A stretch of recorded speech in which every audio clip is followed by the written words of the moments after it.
What's up, everybody, and welcome to the iReach podcast. I'm your host, Paul Robinson, founder and CEO of ConstructReach, a national consultancy and initiative that aims to diversify the construction, design, and innovation industries and empower a younger generation. Every single week, we are here merging education, industry, and culture with a variety of featured guests that you do not want to miss. So let's go, iReach. Hey, what's up, everybody? This is Paul Robinson back with you for another iReach episode. And look, we've got another special guest like we do all the time. We've got Miss Asha Baskaran. Asha, it is so good to have you here with us today. Thank you for joining us. Hey, thanks for having me, Paul. Really appreciate this podcast here and looking forward to talking with you. Yes. No, thank you for joining us. We've done this before, so I am very confident that this conversation is going to go extremely well today. We got a chance to really lean in during the pandemic and kind of help support educators and young people with getting insight into what the industry has to offer, especially during that time when, everybody was switching to a remote environment, a remote learning environment. One of the things that we wanted to do was to give young people hope and let them know that there was still opportunity, that this industry is essential to our economy. There's a lot of demand, thus there's a lot of opportunity that's within this industry. And so we got a chance to talk a bit, about the projections of the industry, how COVID was impacting that, and what things could look like on the other side. And I know we're still kind of in the thick of things a little bit, but we are beginning to see that light at the end of the tunnel. So this will almost be like a part two of our conversation here. And so just thank you for coming back on again for the official iReach podcast, right? We were making our way toward this day. So I'm super excited that you got a chance to join us today. So for our listening audience, just tell us a little bit about yourself, Asha. I mean, this is your time. This is your space. I want to make sure that you get a chance to share your story. So talk to us a little bit about your journey. My journey. So again, I'm Asha Baskaran. I grew up in India and I came here to the States to get my master's in architecture from Penn State, State College. And that's where I met my husband while at State College and moved to Minnesota to work here. So as you know, my trade is architecture, and I worked as an architect on schools and hospitals prior to going back to school to get an MBA from Carlson School of Management here in Minnesota with a major in finance. And that's what brought me to Target. I've now been with Target for almost 21 years. Wow. It's going to be 21 years this June. Super excited. And the reason, again, going back to why I went to get my MBA was to start an architecture firm and realized that while I was doing my business education, there is so many different areas to actually pursue work. I was exposed to finance, exposed to construction, real estate, and so many other areas within the business, and also Target. So Target got me as an intern, and I have actually been in various roles within Target, but most recently, I want to talk about is I'm a director of AP now, assets protection, assets and design. So I'm still in design, lead a global team here that is responsible for design elements in our new stores and remodels and all of our stores in the chain that promote safety, security, and deter theft. Like I said, it's been an amazing journey here at Target. For the first 10 years, I was with finance, and then the last 2 years in AP, and then in the middle, about 9 years with architecture store design. Wow. Thanks again for having me. Oh, no, thank you for joining us today. I mean, that's amazing, Asha. You mentioned something here, and it's been a reoccurring theme in our episodes here, because we talk about the importance, and that's one of the things that we try to get the industry to understand from an employer standpoint, is to understand the importance of internships. So you mentioned that you interned, right? And that seems to be one of the strategic and critical pieces as well. When we're talking about things from an employer perspective, how they could really begin to address the importance of creating a pipeline and the need for more younger talent to come in. One of the things that we bring up is stressing the importance of having formalized internship programs, because it allows you to expose young people, right, as they're transitioning from adolescence to a young adulthood, as they are thinking about different careers, giving them that exposure to let them know the different career pathways that exist. But then also from an employer perspective, you're able to really pour into young people and get them to be essentially ready to be hired, right? You get a chance to invest in young talent at a very low risk so that you are developing future employees potentially, right? And so just talk to us a little bit about the internship experience and how of an important and significant stint that was for you to propel you into your career and to give you visibility to what you could eventually be doing. Wow, that's such a great pivotal moment for me. So thank you for asking that. So the internship, of course, was a long time ago, but pivotal moment for me wherein I switched what I was thinking of doing, right? I was thinking of having my own firm potentially, but instead here I was at Target, and I got a window of how Target works. Internships are so integral to the company in that we get young talent in, and it's a win-win for both sides. Win-win for the intern because they learn about the culture that they might like or maybe not like. So it's a great way to actually learn the culture about the company, and then also learn how we work. And then from a corporate standpoint, from a company standpoint, we bring in talent that are super hungry to do all these different things and show them all these different areas. So if you were to come to Target, for example, our corporate areas, we have so many business areas. We have architecture, we have construction, we have real estate, and that's only properties.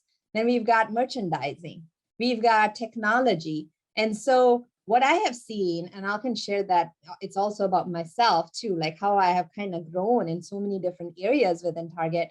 But like there are many people like me that may have started in technology and then they've switched over to merchandising. So I can't say enough. Internships a great way. And also to start thinking about internships early on. So that is one thing. Companies hire for internships in June, like the summer internships in the fall of previous year.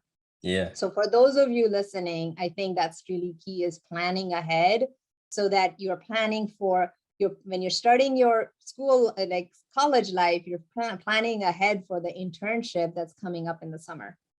Yeah, that is true. And we've got that in common. Both of us interned, right, with Target. So, that's definitely something that I thought was a key moment for me, because that's that exposure, and they met me where I was. They actually came into the classroom and presented on their company.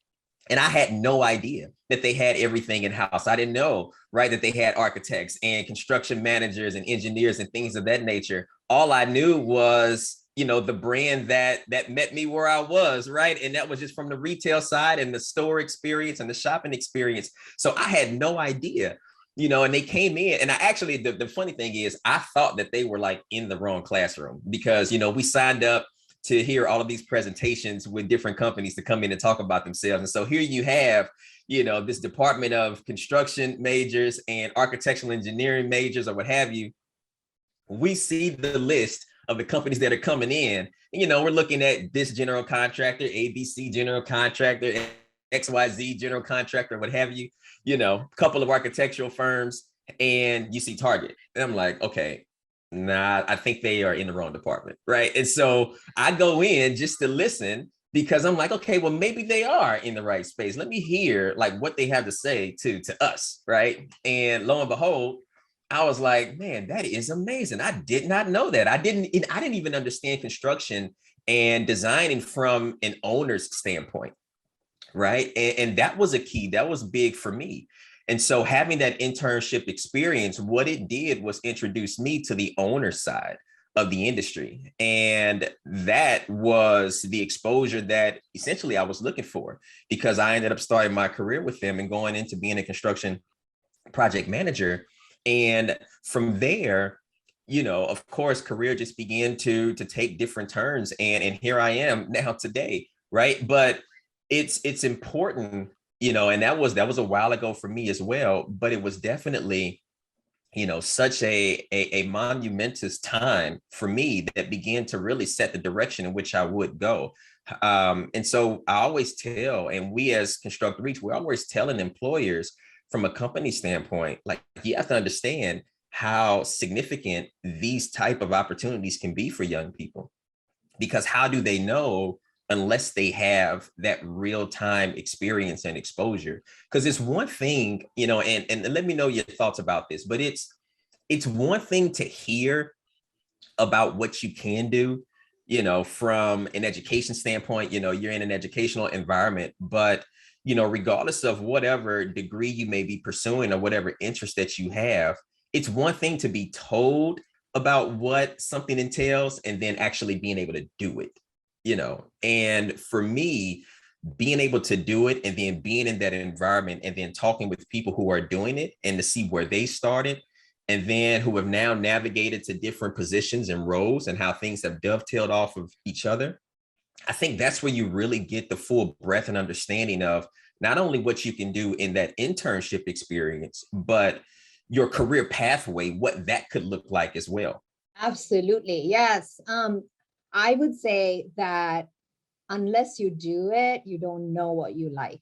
Yeah. So for me, starting out at Target, being in finance, my career evolved with my likes and passions. So as I worked through Target within finance, I had so many different exposures to properties, to merchants, and to technology, to data. There's a whole data team as well at Target. And that exposure allowed me to realize what do I want to pursue, right? You're always constantly learning. So that's one thing great. I love to learn. Yes. Yeah. And I'm very curious. I'm a curious person.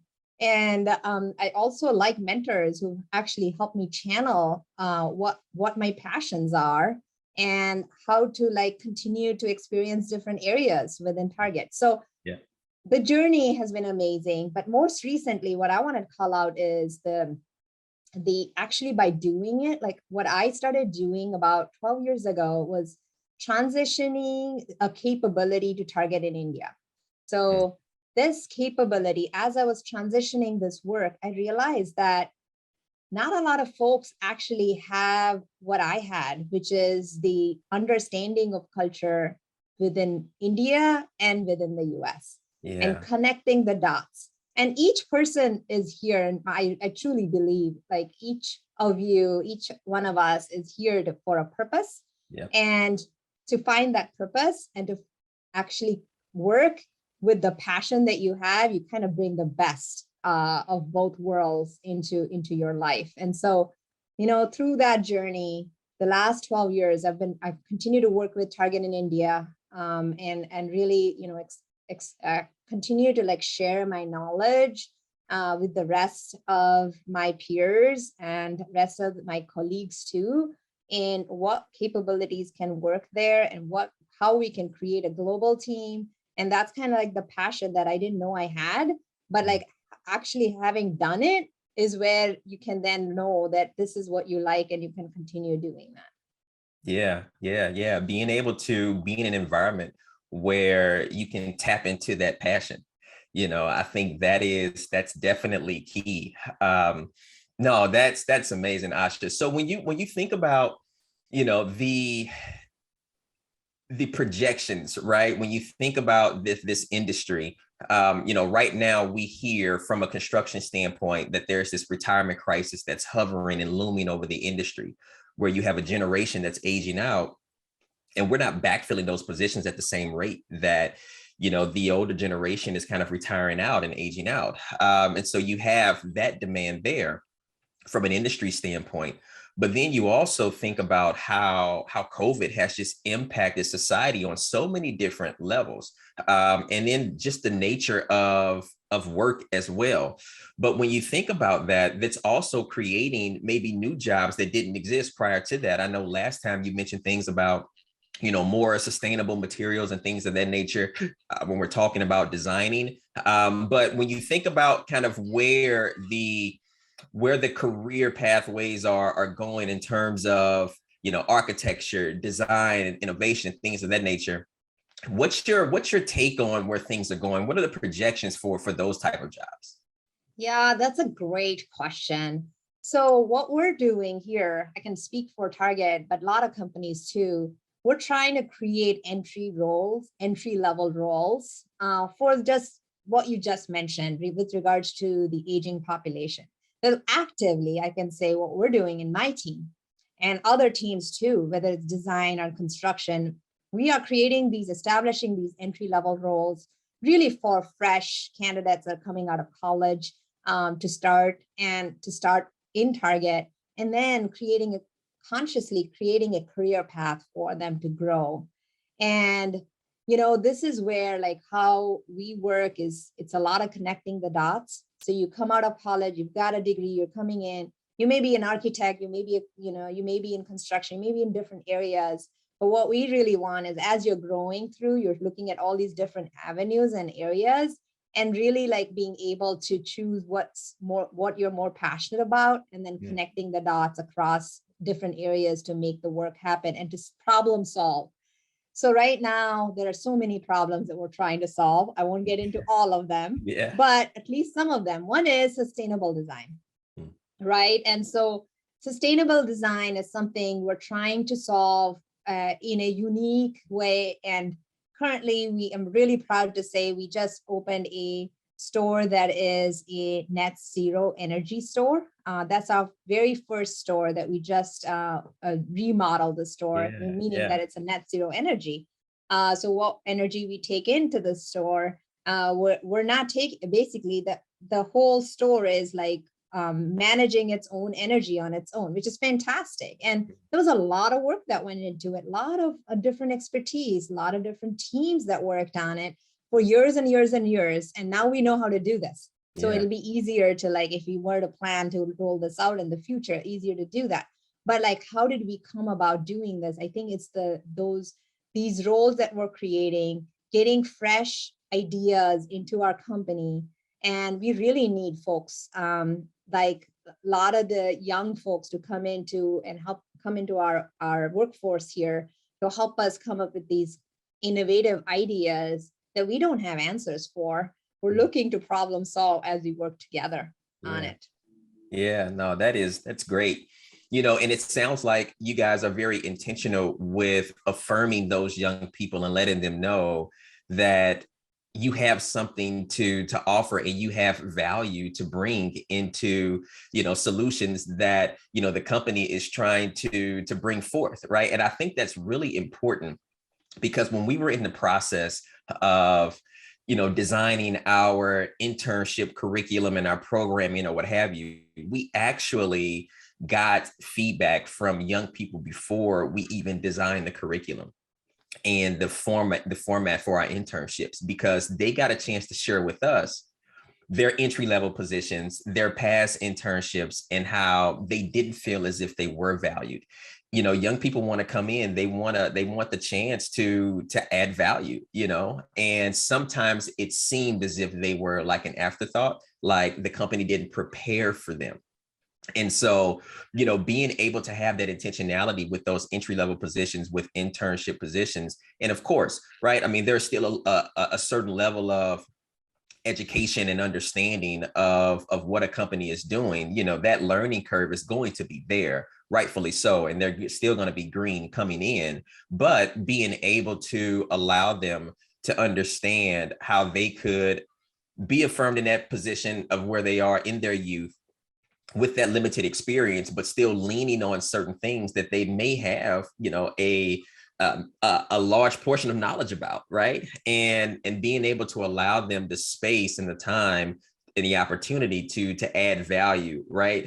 In some sense. And so, just being able to hear that intentionality behind that is definitely important. Absolutely. One more thing I would like to add is from a Yeah. post-COVID standpoint, we have changed so much, and will continue to evolve. One big thing, I think, we're doing this podcast via Zoom, right? Yeah. It's a change that we're getting used to, and it's been very effective. So I would say that the post-COVID, one amazing change, at least from my viewpoint, is the flexibility that this brings by connecting the dots, having these conversations via Zoom. I won't say it's always the case, but having the option to be able to manage business online and having the ability to work from home when needed, having that flexibility, I think has been amazing. So also for new folks, just to know that, like, it's no longer the case where you don't have the flexibility working in the corporate environment. It's changed quite a bit. And another thing from our industry standpoint, we used to travel a lot, and go see sites, and we still do that. But I think now there are other ways that we've been able to do this is through virtual visits, which is not the same. I wouldn't say it's the same. Does not replace actual travel. But I think that also just having the ability to flex between virtual and actual visits has also given us a lot of flexibility in this industry too. So Asha, I know that like this work is very important for you. And for me, reflecting back like to you, your journey and your position and what you've been able to do, I mean, you are a rock star, right? And you are a source of inspiration for a lot of people. And I know that you know that, but how do you want to go about allowing your journey, your position, what you've been able to accomplish? How do you want that to be a source of inspiration for others? That's a great question. And how do I want to be a source for inspiration for others? I want to give back. Yes. So I want to give back because I want to see more of me, more of people like me working at Target. So how I do this is because at Target we have a D&I commitment, and D&I stands for diversity and inclusion, and it's a commitment across all of Target, and within each of our areas we have a diversity action committee. So that's the DAC that I'm very passionate about. And this actually helps us create work that is laddering up to our D&I commitments.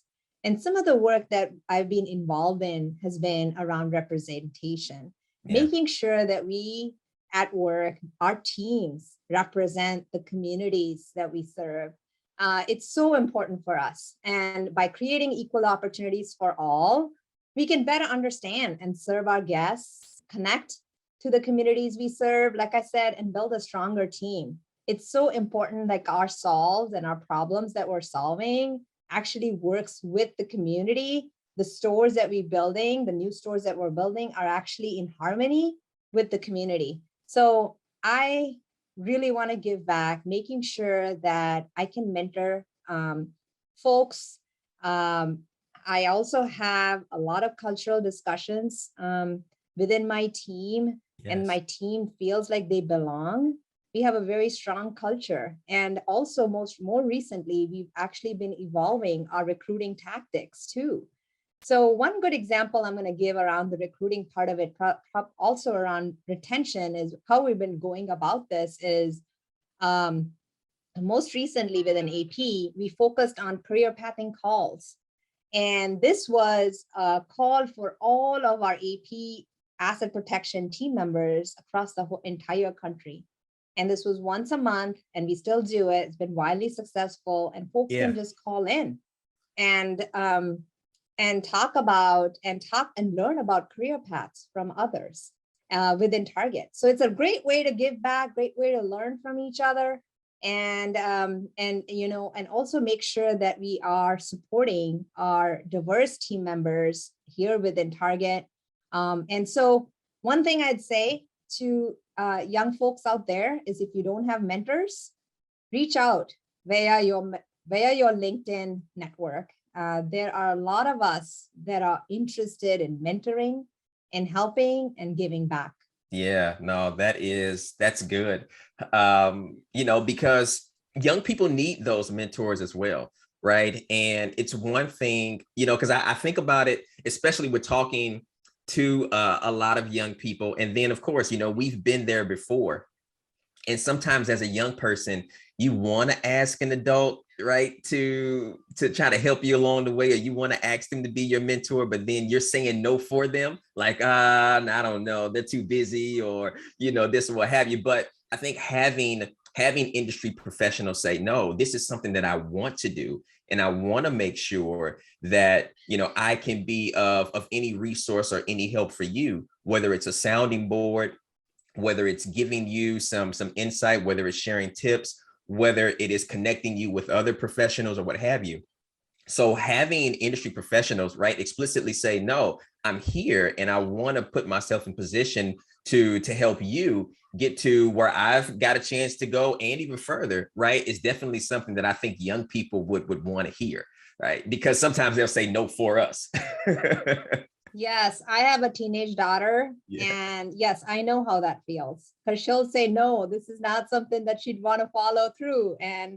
But we are here to help younger generation, because we went through it as well. Yes. And we want to share our learnings, and happy to do that. So it's always great to reach out and try to reach out at least and see if the person is willing to help you or not. Yes, Totally. yes. Oh man. Well, Asha, I thank you for joining us today. Look, like I told you earlier, gotta have you back on. Such a wealth of knowledge, such a huge inspiration, and so I'm sure, we'll get a lot other things to talk about. We'll have a lot of other things to talk about once you come on again, but just want to say thank you for joining us today, sharing your story. I'm sure that it's going to help somebody along the way. Oh, thank you for this opportunity. I really appreciate it. Thank you. Take care. You too. Bye-bye. Okay. Thanks again, everybody, for tuning into our show. Remember, like, share, subscribe to the podcast, and join the movement as we reach to build a better future that we can all be proud of.